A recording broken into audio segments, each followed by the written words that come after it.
ভাই ও বোনের আসসালামু আলাইকুম। আমরা সবাই জানি বিএনপি চেয়ারপারসন দেশনেত্রী বেগম খালেদা জিয়া 23শে নভেম্বর থেকে আজ অবধি এভার কেয়ার হসপিটালে চিকিৎসাধীন আছেন। আমি গত পরশুদিন আপনাদেরকে বলেছিলাম উনি ওনার সবচেয়ে সংকটময় সময় অতিক্রান্ত করছেন এবং সময় বলে দিবে উনি কতটুকু সেই সময় বা সংকট কতটুকু কাটিয়ে উঠতে পারবেন। আজকে আপনারা লক্ষ্য করেছেন বাংলাদেশ জাতীয়তাবাদী দলের ভারপ্রাপ্ত চেয়ারম্যান জনাব তারেক রহমান, ওনার সহধর্মিণী ডক্টর জুবাইদা রহমান এবং মরহুম আরাফাত রহমান কোকর, সহধর্মিণী সৈয়দা শামিলা রহমান এবং দেশনেত্রী বেগম খালেদা জিয়ার ছোট ভাই, বড় বোন সহ সকল আত্মীয় স্বজন হসপিটালে এসেছিলেন। অনেকে এখন হসপিটালে অবস্থান করছেন।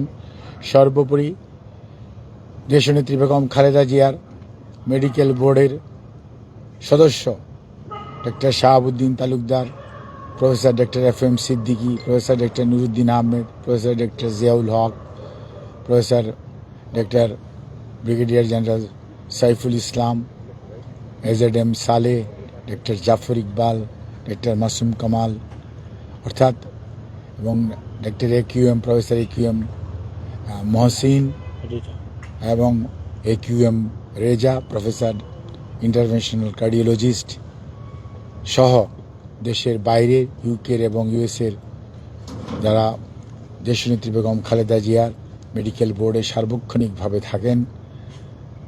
আমেরিকা থেকে ডক্টর মোহাম্মদ হাবিবুর রহমান এবং ডক্টর রফিকুদ্দিন আহমেদ এবং জন হ্যামিল্টন এবং হামিদ রব জন হপকিন্সের, ইউকের প্রফেসর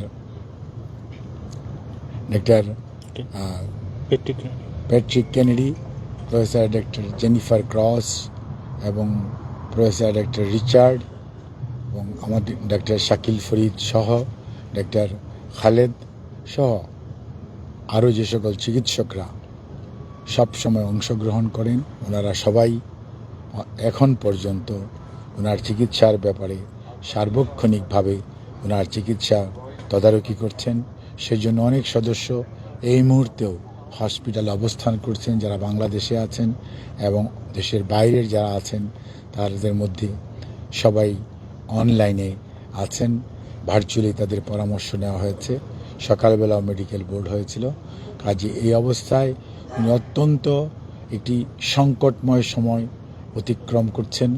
কাজে এই অবস্থায় আমরা শুধু এটুকুই বলতে পারি দেশবাসীর কাছে ওনার পরিবারের পক্ষ থেকে ওনার জন্য দেশবাসী যেমন সব সময় দোয়া করেছে, আমরাও আবারও পরিবারের পক্ষ থেকে ওনার সুস্থতার জন্য দেশবাসীর কাছে ওনার পরিবারের পক্ষ থেকে মহান রাব্বুল আলামিনের কাছে দোয়া করার আহ্বান জানাচ্ছি। এবং এত গভীর রাত্র পর্যন্ত আপনারা যে অপেক্ষা করছেন সেজন্য আপনাদেরকে আমরা ধন্যবাদ জানাই, কৃতজ্ঞতা জানাই। দেশনেত্রীর চিকিৎসার ব্যাপারে দেশের মানুষের উৎকণ্ঠা দূর করার জন্য আপনারা যে সব সময় নিরলস প্রচেষ্টা অব্যাহত রেখেছেন, আপনাদের এই প্রচেষ্টা সত্যিকার অর্থেই শ্রদ্ধার সঙ্গে আমরা স্মরণ করি। আপনাদের সবাইকে ধন্যবাদ।